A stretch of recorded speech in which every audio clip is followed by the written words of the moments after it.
libong manggagawang Pilipino ang kailangan ngayon sa Alberta, Canada. Ang kandidato sa health workers, tulad ng doktor, nurse, dentista at caregiver. Isa ang probinsya ng Alberta sa mga mabilisang pagundan dahil mayaman ito sa mina at langis. Kaya kailangan din nila ng mga skilled worker tulad ng engineer, mechanic, machine operator, welder at pipe fitter. Naghahanap din sila ng mga hotel worker tulad ng counter attendant, food server at room attendant.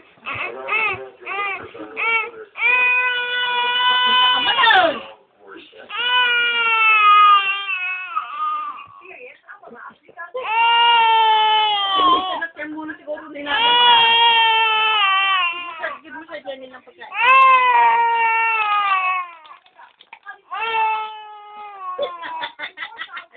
Kala mo ako sumakwa.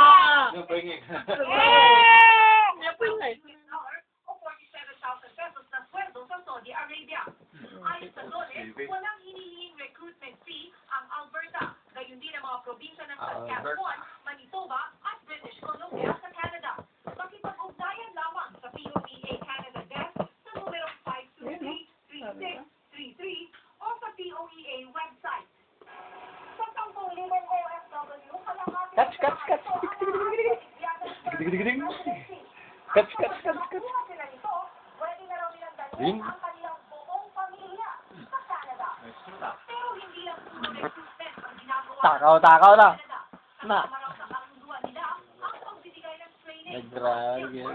Pinas mo tagaw na ito na. Willing sila na mag-invest sa Pilipinas. Sabi dyan. Bakit? Mga kababayan. Kalagit mo na. Dito, bol.